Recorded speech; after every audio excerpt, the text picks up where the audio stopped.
Welcome to Women Kicking Glass, the only radio show on OC Talk Radio dedicated to empowering women to be the best leaders they can be in any endeavor they choose. Patty Grimm is our host and interviews top women in a variety of fields to help women grow, learn, and lean in together. Patty has over 25 years of experience in primarily male-dominated fields in senior-level management positions. Patty is the owner of Advantage Training Limited, an organizational leadership team training company. She recently released her new book for women called Quiet Women Never Changed History. Be strong, stand out, and stand up. With the subtitle, Let's Go Kick Some Glass. And that's exactly what we're going to do today with some real glass kickers here. Welcome, Patty. Hi, thanks, Paul. I've got a really great guest with me today. She's actually an incredible woman. Her name's Kathy Johnson. She started out in the construction business many years ago when probably there were very few, if any, women in the construction business except you. But she's now CEO for Vital Link, a nonprofit organization that really looks at how do you bridge that vital link between industry and education. And how do you help students, your children, your grandchildren, your nieces or nephews find their passion in their careers? And it really helps them explore that. So it's an incredible organization. As CEO, she obviously oversees strategic planning and operations and fundraising and everything to do with a nonprofit. And I know there are a lot of people out there, maybe women in the audience, that think they want to be part of a nonprofit or run a nonprofit. So we want to talk about that. We're also going to talk about that vital link between helping kids, our children, or your nieces, nephews, grandchildren, kind of create that link between what they learn in school and industry and education. So thanks, Kathy, for joining me today. Thank you for having me. This is great. Yeah, so tell us a little bit about you, a little bit about your background and how you went from construction to CEO of a nonprofit. Yeah, interesting. Well, it actually starts a little bit even before that. Yeah. When I was in high school, it really wasn't relevant to me. I didn't see the connection between where I wanted to go in life and what I was learning in school. And I had a few classes that were intriguing to me. But when they said, oh, you're really good at math and here's some options for you. And those were things that were not interesting to me because I tend to be a creative person. Right. And so my math skills really were very valuable for me when I got into the construction area. Really? And the very first house that I designed was my own home.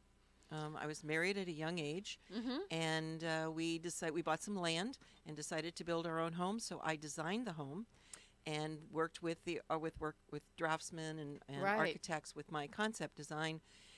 But there's a lot of math in construction. I don't think people know that. Well, yes. How much cement are you going to need to order to build your foundation? What's the elevations and treads that you need for going up a stairwell? There's all sorts of things that mathematics and construction are critical. But that was also intriguing to me because it was creative. It was taking raw dirt, land, looking at it and saying what would be the ideal home, and started out with what would be the ideal home for me, and then moved on into buying land for other people. As a part of that, owning that company, expanded it into the property management world as well in the area of homeowners associations, and then became very involved with my professional association, which was the Building Industry Association of Southern California, and a subgroup underneath that called the Home Builders Council. And that was the educational linkage that got me into meeting the people within the education system, predominantly at the county level, the Orange County Department of Education. And my industry was looking at a time when we were doing a lot of construction of residential house tracts in the county, and they needed workforce. And we said, what's the pipeline for that workforce? And we found that the shop classes, which were in the classroom at that time in the schools, were more, I called them hobbyist classes, birdhouses and tissue boxes. Yeah, I called them. Yeah, you build birdhouses and tissue boxes. I remember that. Yeah, and so we said, can we turn those into actual construction academies where they're learning real residential construction and all elements of it, not just the trades, but being the project manager, being the purchasing agent, being that architect, all phases of it, to give those students an understanding of what the possibilities are within the construction industry. And our work there was built 30 years ago. We started a construction competition. 16 years ago, started the classroom element of it, and those programs are still in existence and have become models for others. And now in the industry or in education, they want to do what we did 30 and 16 years ago in all industry sectors. Right. And so when I had children, I worked with the elementary school they were in, and we did some what we call project-based learning and problem solving and what we use in today's language, soft skills. Yeah. Problem solving. And we had a theory that we could combat negative peer pressure if young children could learn how to make decisions and understood consequences and what would happen if you chose this option versus this option. And all of those pieces together, the work I did in construction, the work I did in the school system with the soft skills, all led me eventually to an organization called Vital Link. Right. Right. So there's so much in what you said that was so relevant for the audience. There's a number of parents out there that I'm sure are struggling with maybe a child who may be good at math or maybe good at something, but they just don't fit the school system. They're not thinking about the university. And right now, the construction is booming. And there's a women's construction council meeting I went to in San Diego, and they're dying for people. There are bidding wars for good project managers. There are people looking for skills specifically for women. So if your daughters or your even sons are interested in something, ask them to figure out how to get in touch with Vital Link or organizations like this that can help them get into that industry and get skills. Yeah. The women in construction groups are excellent. Yeah. The Building Industry Association is, I'm going to call magnificent. They are very dedicated to supporting the school programs. They have, through these 16 years, have dedicated their funding, their resources to what we called at the beginning Building Industry Technology Academies. Right. We have 9 of those in Orange County. And that model was picked up by their statewide organization through their foundation, the California Builders Foundation, or Building Industry Foundation, and they are now replicating that Building Industry Technology Academies around the state. And also the construction competition that we started, as I said, 30 years ago, is also being replicated.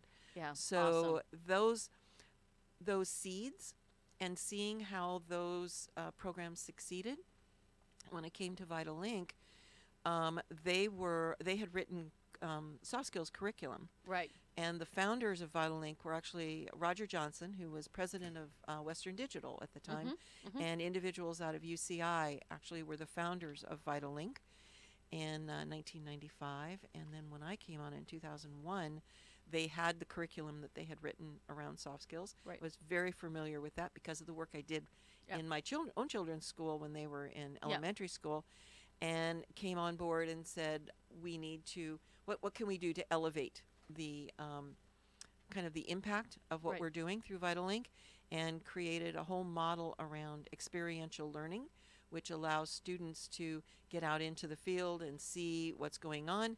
And when those light bulb moments, we call them, they see their passions, their talents align with careers in a specific industry field that they had an interest in but didn't know where they fit. That's where the magic moment happens, and they then can plan and do an education plan, can pick the right classes early on in high school, and then moving on into the college, college or post-secondary education level. Yeah. Well, one of the things I think we might want to think about is that you instead of training kids how to learn things in a book, you're teaching them how to think and solve problems. And one thing, and I'm a word freak, so so words mean a lot to me. And I think we need to maybe consider, and I know this is very much in the school system, I think we may have even talked about it, but we need to get rid of the term soft skills. That sounds like soft, kumbaya, let's hug each other. These are professional business skills. They're not soft skills. And I think we need to work with schools and people to start to change that language to say these are professional skills, these are business skills. You're teaching kids how to make decisions and how to decide how much cement they need and how high to make the building and what's code. And so I think we need to think about those technical different skills. Yeah, those are technical skills. right. But still, the business skills, like how do you solve the problem? Yeah. Yes, problem solving, critical thinking. We've Vital Link recently produced 10 career videos, which was funded through a source through the Irvine School District. Right.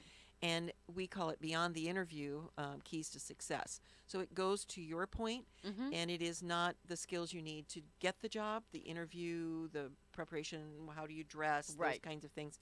It's how do you communicate to multiple supervisors, which at an entry level position you often have, Right. that all have different communication styles. Right. What style of communication do they want to get their information in, and what kind of style of communication do they want to communicate to you, and knowing how to adapt to that and Right. recognizing those. So that's Yeah. just an example of Yeah. that kind of thing. We're in a crossroads of language right now. Yeah. Life skills is one that's being used very heavily. Soft skills is actually codified into the educational code. Right. And so changing that one is a little bit tougher. But you're right. Professional skills, on the job skills Yeah. are very, very important and very different. Right. And so our curriculum that we work with and promote or write is very much those skills that you need to navigate through the work day Right. and be successful. I have an example of when do you know you're done, completed, right? And we see a lot of young people who think that they're done when they've hit a wall, and they don't know where to go. Right. And so that kind of initiative is really, really valued if you know when you hit that wall, you know how to react, where to go, what direction to take, Right. who to ask questions of, and then where you go from there. So those are the kinds of things that we Yeah. really stress and emphasize in the programs that we support. And how to understand that sometimes when you're having a conflict with someone, a supervisor or a coworker, it may simply be that the two of you have different styles for solving a problem or different styles of communicating. And so it's not that either one of you are bad or wrong. It's simply a different style, a different preference. Please don't take it personally, right? Right. It's not a personal thing. Yeah. It's a communication. It's a communication thing. Yeah. And you got to work through that and figure out how the best way Yeah. to get those messages Yeah. across or understood. So you talked about light bulbs, and I know we talked Yeah. before about some examples of some students where they just didn't feel like their parents were frustrated, the kids were frustrated because they just didn't feel they fit in school, but yet they found Vital Link, and it completely changed their lives. So tell us about one of those examples. We have You probably and have it's in the- thousands of them. Yeah, I do, but we have one, especially in construction. He, again, good in math, and but just couldn't see himself working in a bank or working as a financial analyst Or being a teacher. being any of the traditional, more commonly known things in the area of math. And he went on a field trip, and admittedly, it was to get out of class. And he went on a field trip to a construction site. Yeah. And we took them to a construction site where they met all of the people that were a participant in building a home, and this was a housing track. So they got to see a house built in a day. They met the architect when they arrived. They went and saw the foundation. They saw the framing and all the way through to the model home. And he found out when he met with the surveyors that they use trigonometry. And that word didn't scare him because he knew trigonometry, but he didn't know it applied in civil engineering and surveying. And he was just fascinated by that. But it also was physical. It was outdoors. Yeah, because you Every mentioned day is different. He loved the outdoors. Yes. He loved everything about. But every day is different, and they drive really cool trucks that go up really high steep hills, and all kinds of things. And now they're using GPS devices, and they're out there doing things. And he found that was interesting. Well, we then subsequently had another event, which was called TrigStar, and it was a trigonometry competition, but it was sponsored by the California Land Surveyors Association. And it was at one of the colleges that has a whole program in surveyor Right. training and getting certified in that area. And he came out, and parents were welcome to come. It was a Saturday.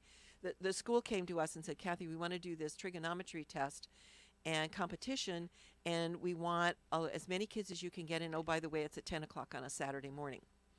And that was our challenge. So we Yeah. created a dynamic event with industry people there, with exhibits, and a field competition plus the test.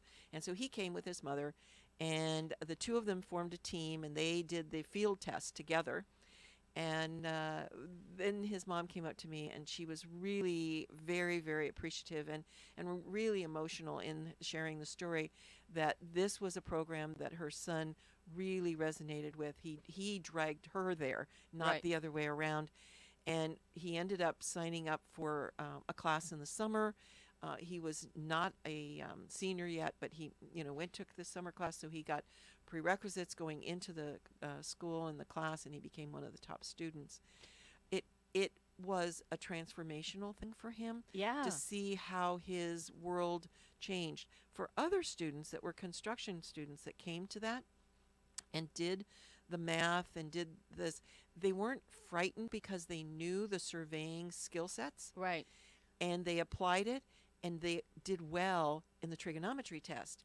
Had they known that it was trigonometry, they went, "Oh, I can't do that." But it's measuring the distance and the height and the angles and Yeah. things. And we did that out in the field, out in the at the campus.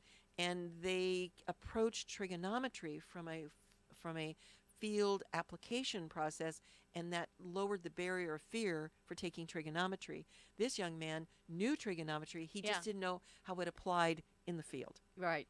Right. I mean, that's such a great story because I know so many parents out there are, it seems to be nowadays that it's a must that you go to college, whether you fit in college or not. And you may need to go to college to get some of the things that you need, but what if you just don't fit? What if you just don't fit that mold? Or like you said, he had a passion for the outdoors and he found a job where he could use his math skills, he could use his love of the outdoors, drive cool trucks, and have a career that and just excel. Yeah. And sometimes too, Patty, it's not only college, it's the right college. Yes. We've had young people come to us and go, "How do I tell my parents I should have gone to Cal State Fullerton instead of UCI? I really wanted to be in marketing," and that's where all the networking is going on with marketing. Right. And now we've spent this money and I've graduated and I don't have any experience in Right. marketing, and that's what I really discovered while I was there. I have a term, and I want everybody to start using this and being aware of it. Okay. In industry, we call it ROI, return on investment. Industry uses that all of the time, analyzing the value of making a financial decision and what is our return on the investment of a new piece of equipment, a Right. new employee, new location, Right. etc. So we're going to throw the word education into the middle of that. So it's ROEI. ROEI. EI. What's the return on education investment? And with today's, the news is filled with student and large student loans. And how do they manage that?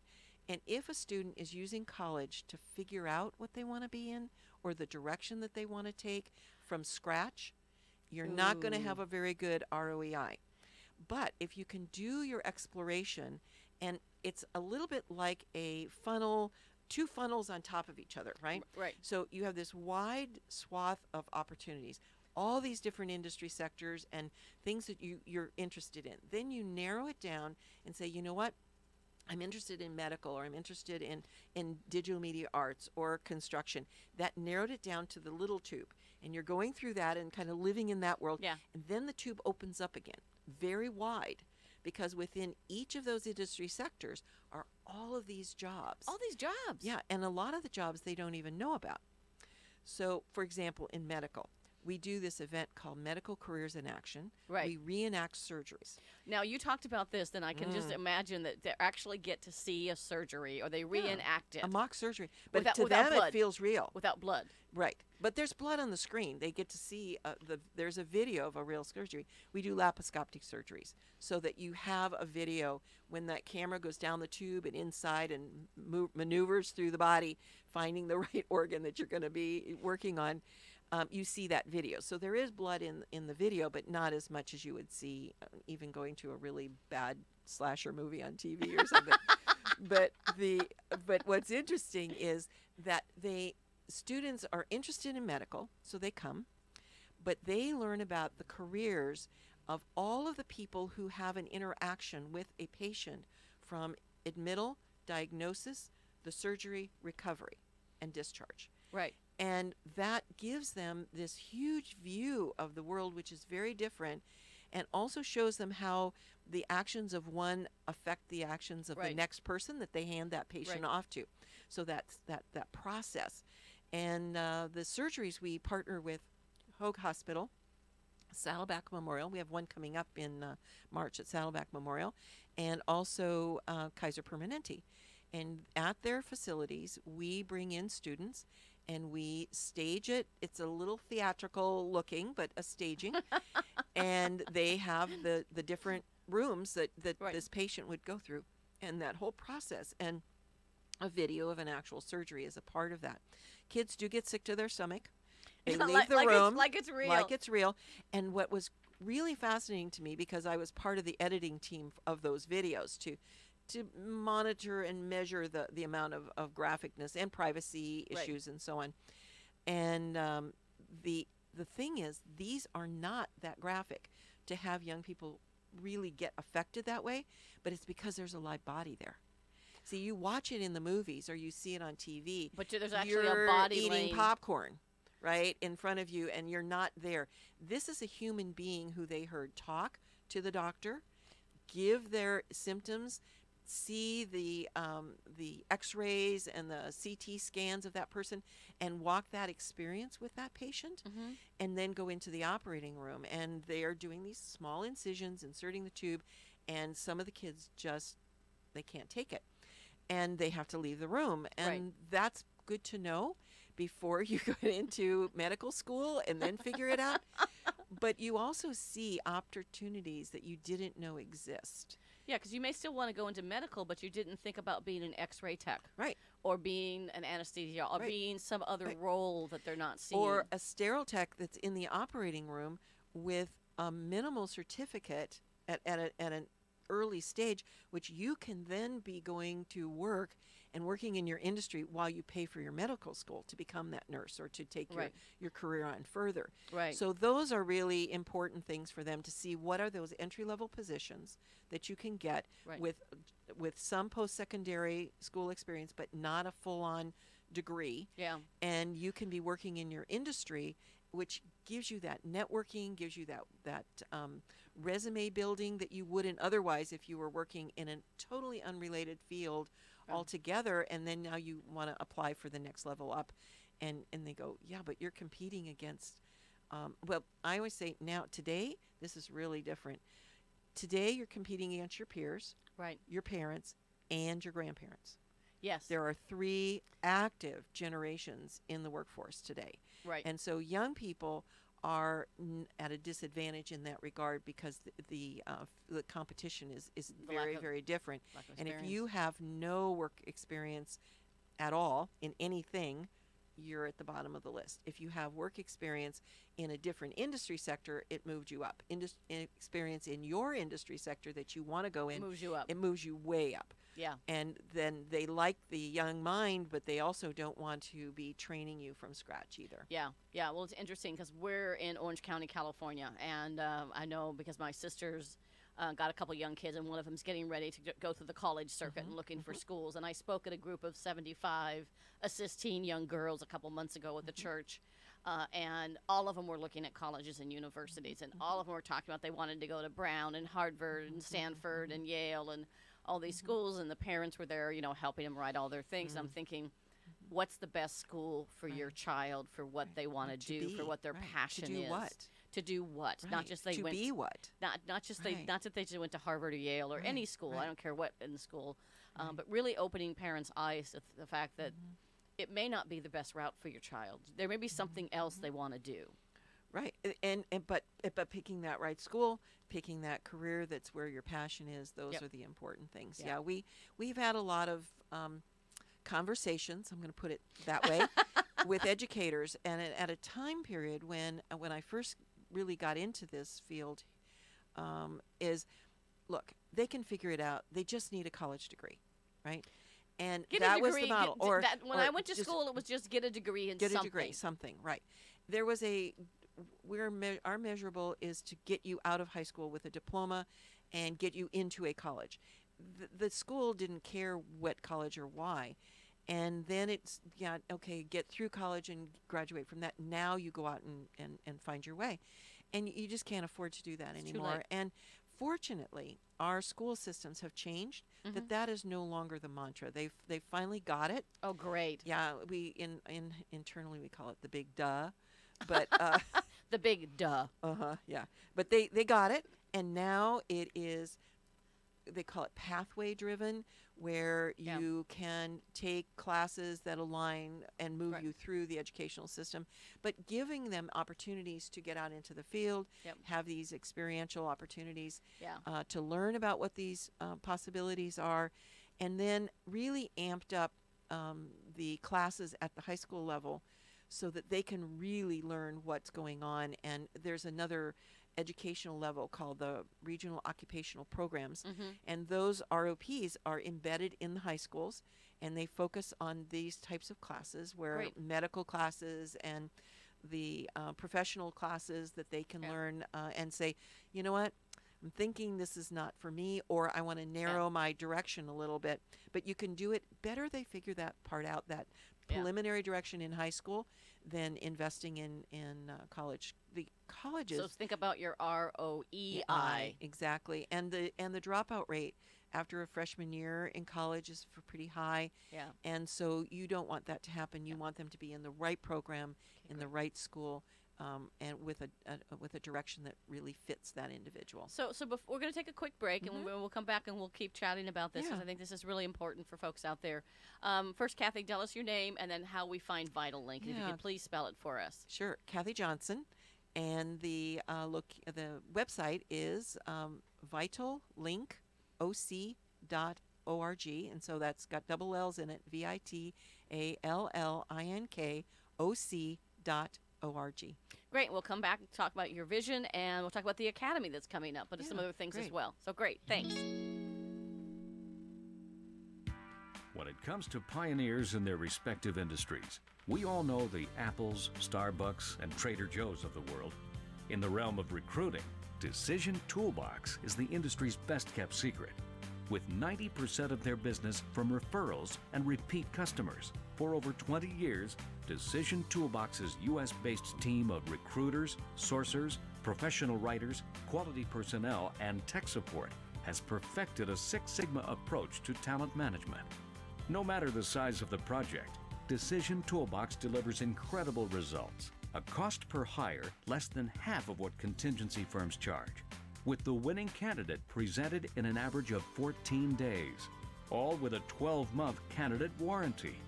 With results like that, Decision Toolbox won't be a secret for long.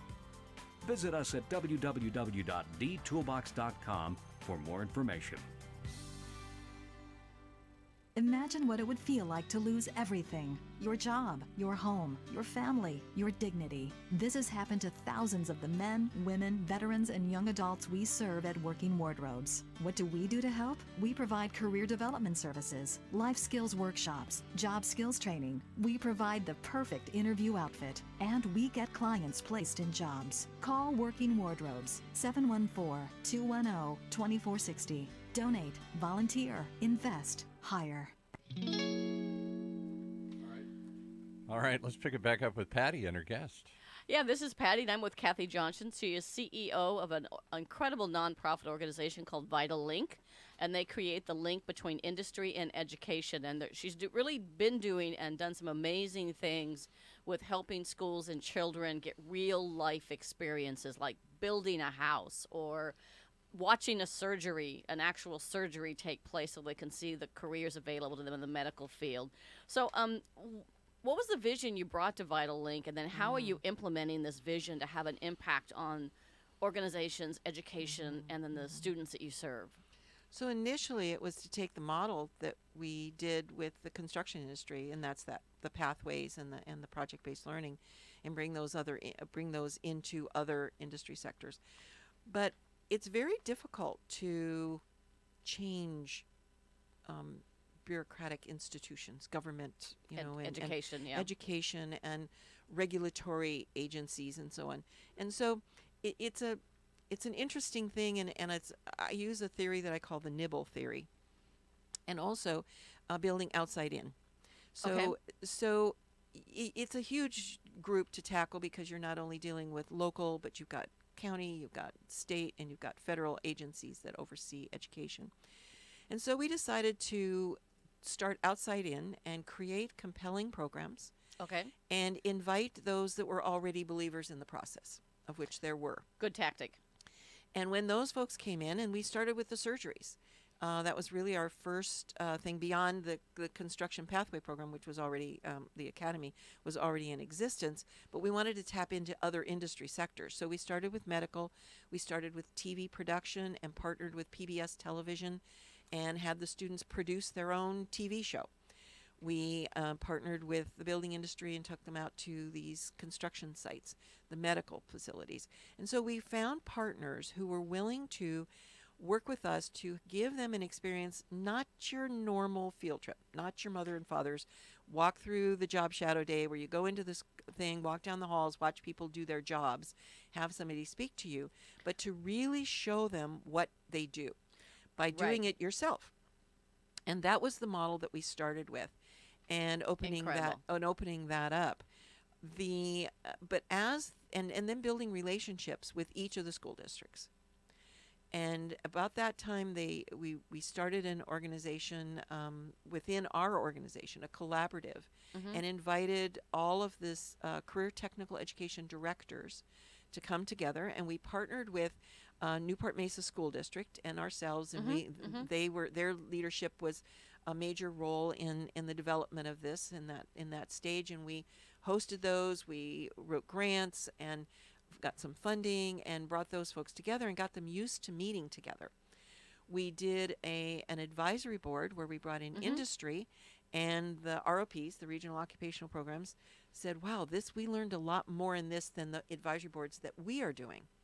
And we said, "Can we look at a regional approach to this, where we bring in all of the medical teachers at the high school, ROP, and community college level to attend this, and we will bring in the top people from Kaiser and the Memorial System and elevate the nature of that." So that took off, and they loved it, and we continue to do that with the various different industry sectors. So getting into the schools that way, where they found a valued added product or service, got us entree into then starting to think about how do we bring on these project-based learning programs like the design build competition with the construction industry. And UCI stepped in, and they said, "Kathy, we have students that design beautiful things, none of which are buildable. They can't get jobs. It's all in a computer. They're pretty, but they don't work." That's right. And we got a problem. And I said, "You know what?" And it was the professor there. And I said, "Mike, we have high schools that design very functional things because we've spent a lot of energy and support to get advanced manufacturing equipment into the high schools and transform the shop classes the way we did the construction technology classes." Amazing. Or the construction shop classes. Now we have engineering shop classes. And I said, they build functional things, none of which are beautiful. We have a perfect marriage. We shook hands, hugged, and said, "Let's make something happen." And I love it. started they had a program called Energy Invitational. Right. It's a university level curriculum. And we said, let's bring your university curriculum into the high school. And the students were challenged to build a car. Now, these are not legal street-worthy cars, but more race car, sophisticated go-karts, but with an energy focus. And the goal was how far, how fast, in 1 hour on $1 worth of energy, which was what Mike said is the impossible challenge. You're given something that is not easy. How fast? In 1 hour on $1 worth of energy. Any kind of energy you want. Nah, with the exception of pedal power. We didn't have, the kid pedal. Right. No, none of that. Tricycle power. They wouldn't get very fast. Not going very fast. But we had these engineering programs, in some cases partnered up with the auto shop classes that were starting to become more sophisticated. In others, the engineering classes took them on themselves. We have solar cars. We have compressed gas cars. We have hybrids. And the only differentiator, not grade level, your high school, your university. You're competing with you're university. equal competitors. It was the weight of the vehicle. That was the differentiator. Lightweight vehicles versus heavyweight vehicles. And those were the major factors. So that modeling we took into other things. And we have the same university, same professor, and we said, what do we do for computer programming? And he said, the impossible challenge is finding survivors in a natural terrain. And so a computer, a drone, or a robot, let go, operating without a manual operator, so they call that autonomously, letting those go out into a parkland to find survivors and then report back what they found, because that's a real life challenge. Yeah. Sending drones up into the mountains and then they spot things, but how do they go about doing that? What are they looking for? What's going to be triggers for them? Oh, gosh, And amazing. so we don't expect these kids to necessarily 100% solve the problem, but we want what we call a stretch goal. Now, this one we opened up to middle schools because the middle schoolers, teachers were saying, wait a minute, what about us? What about us?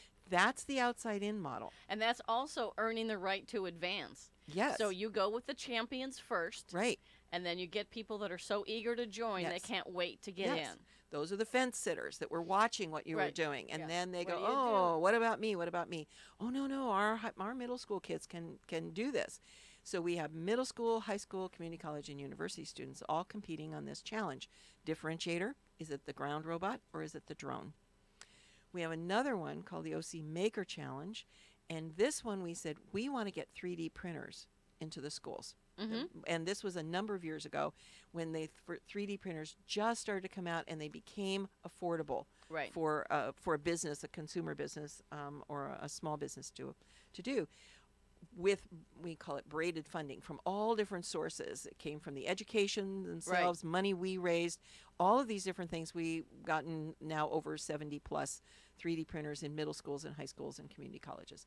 And those students are challenged with inventing a product that solves a problem or a want or a need.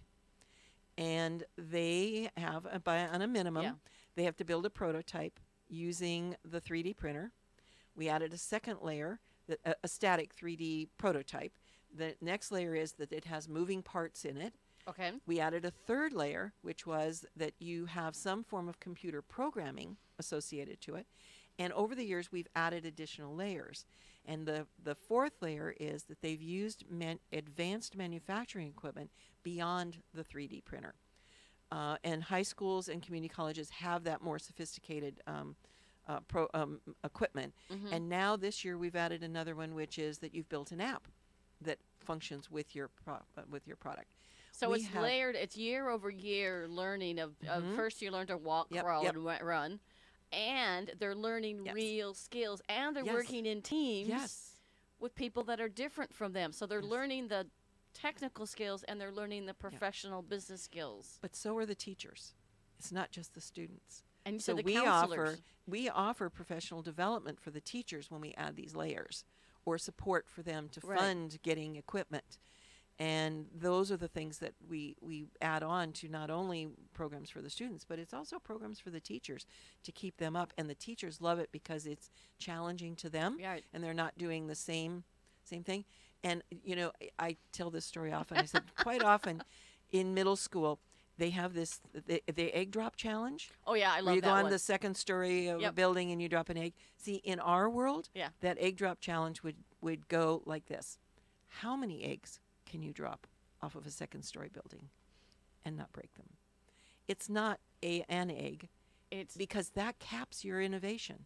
yeah. We want to take the cap off of innovation and let you go with a dozen eggs or 2 dozen eggs or a crate of eggs, whatever you think you can do. Yeah. That Incredible. gives you a different stretch goal. Well, and I know people probably listening are probably like me, thinking, this isn't your daddy's shop environment or your mama's home ec class, No. because home ec No, has been no. turned into Fashion design fashion design, and culinary arts. and culinary arts. So Yes. fashion design, which takes computer skills Mm-hmm. and it takes math, Yep. cuisine takes math and computer skills, because what if your recipes in European language versus American language? So this is incredible to me, what you're doing, and it's just an unbelievable mission, which is one of the reasons I got involved with VitalLink. I met one of your colleagues at a UCI event. And we started talking, and he says, well, you need to meet my CEO. And I was like, okay, so great. So we actually ended up connecting. I'm actually volunteering right now for a cybersecurity academy for girls for this summer, July 16th through 20th, I believe. Yes. It's a partnership with Webster University, which I think right now, I could be wrong, and Brian will probably correct me, but I think Webster University is the only school on the West Coast with a master's degree in Correct. cybersecurity. That is correct. This is a cybersecurity camp for young girls. If you want your daughters to have an incredible career, have them go to one of these programs that Kathy's organization offers, or have them get into a STEM field: science, technology, engineering, math. I worked at Microsoft for 15 years. Yes, I've met Bill Gates. I've met and worked with Steve Ballmer. I've traveled the world. I had an amazing career there for 15 years. Loved every minute of it. Traveled every city you could possibly put on your bucket list, and worked with some of the smartest people in the world. And I am not a techno geek. I'm a marketing training person. I'm a trainer. I train people how to sell stuff. I don't sell the stuff. Although I did sell the stuff. But so, it's finding that this is such a huge benefit for kids. They're able to find a career that they love when they're in middle school and high school. So they don't have to be in college, getting out of school, realizing they have a degree they can't use, or being in their middle life and realizing they're doing a job they hate. It helps parents, because your ROEI, your return on your educational investment, is going something your children can use. And it's helping the school system. What you're doing is phenomenal. Patty, it's interesting because with my own children, I had a motto: tools, not toys. What's your skill set? What's your interest? What's your passions? And I will get you the tools to use that and exercise that. That became play for them. Yeah. And I would highly encourage parents to think in those terms, to see what's the natural play of their children when they're really little, and what kind of tools would they like to be able to exercise their talents and let them have that. But sometimes parents get very it's that competitive sports and all of that kind of, I'm saying play with it. So Let we 'em got my play. daughter, they had the first reel-to-reel tape recorder and reel-to-reel video tape recorder. My husband worked for CBS at the time. Long time ago, my daughter was writing TV commercials. And her brother, who wanted to be, he really was a natural salesperson, very charismatic and could sell things. She would write the TV commercials. He would be in them. And they started their own company when they were little, doing various different, things and raising money. Yeah. That gave them entrepreneurial skills. It gave them skills in the industries that they both ended up with. My daughter in marketing and production, and my son in sales, but in IT, particular, segment. And that using talents to play, as opposed to not necessarily the competition part of it, but the play part of it, gives them thousands of hours of experience in their expertise. Yeah. And it's just an amazing way to let young children explore them. And then that helps them make those connections. So they knew very young. Yeah. My son at 14, he knew he wanted to be a salesman.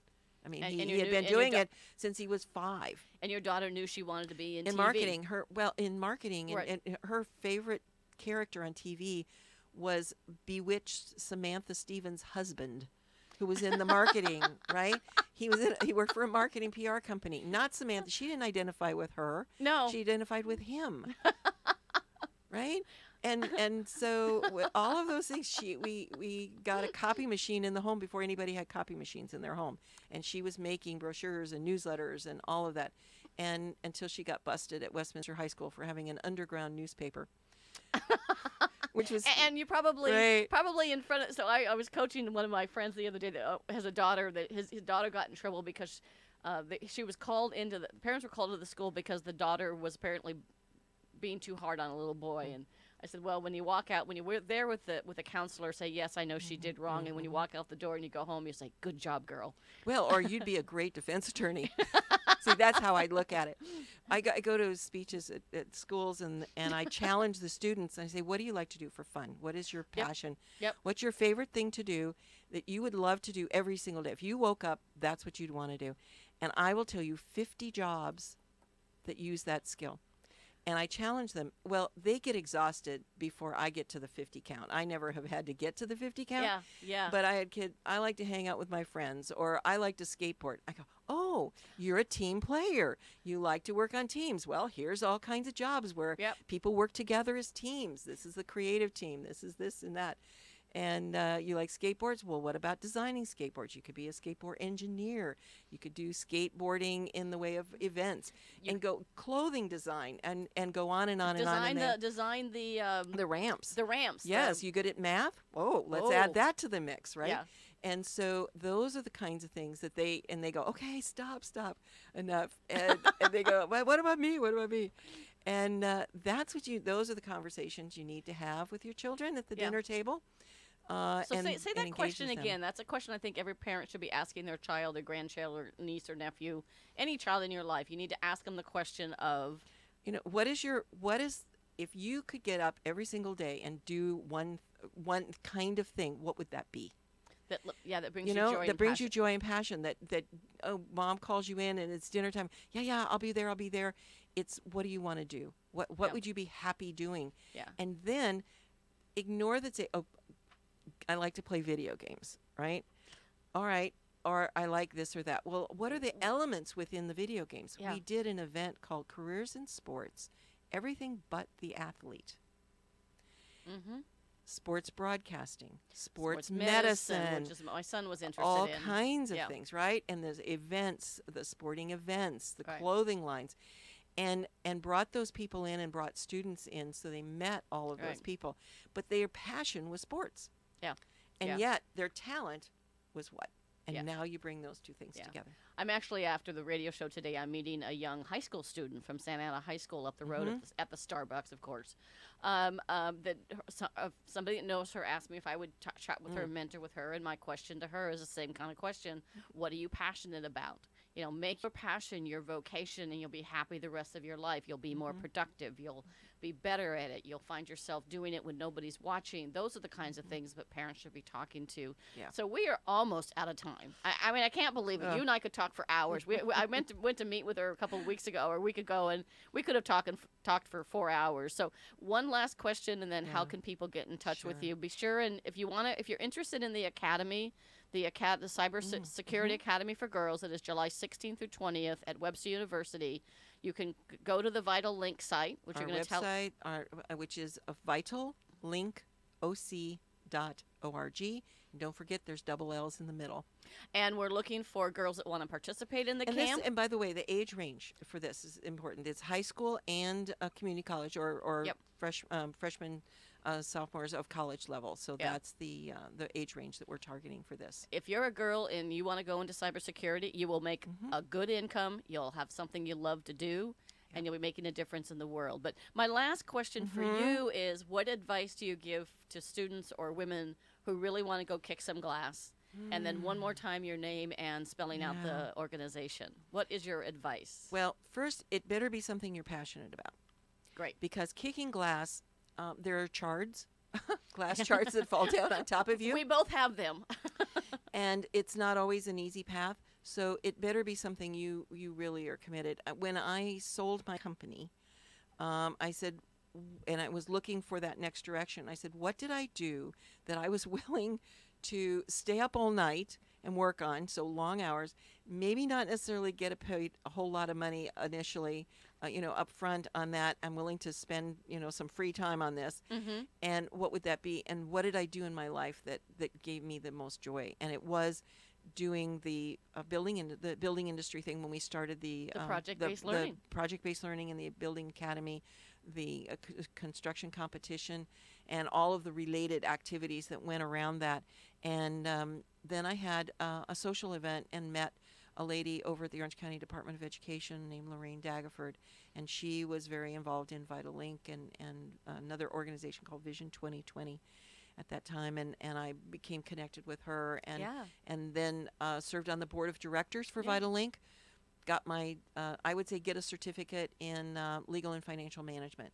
If you've not done that before, absolutely do that. Cal State Fullerton has that. Great place to get that. Really important. You do not want to go down the legal or financial path that can get you into trouble.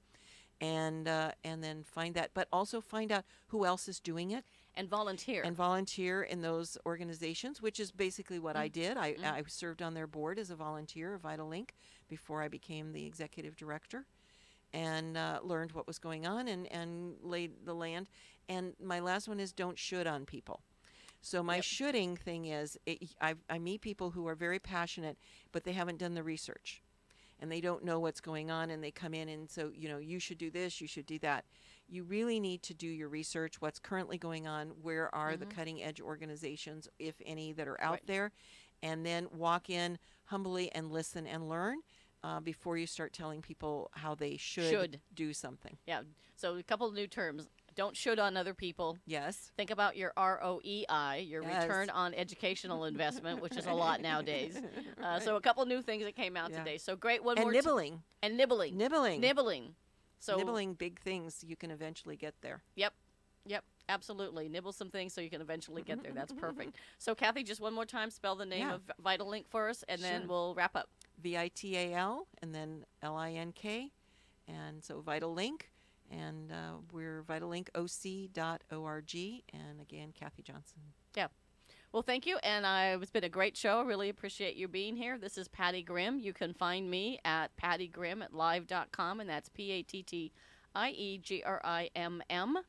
This was a great show. I think it was valuable for students, for parents, for anybody who has children in their life.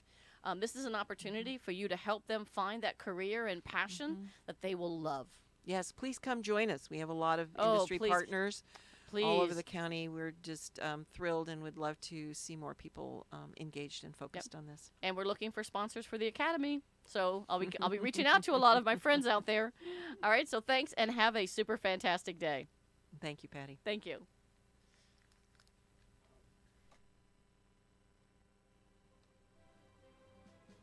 Thanks for listening to Women Kicking Glass, the only radio show on OC Talk Radio dedicated to empowering women to be the best they can be.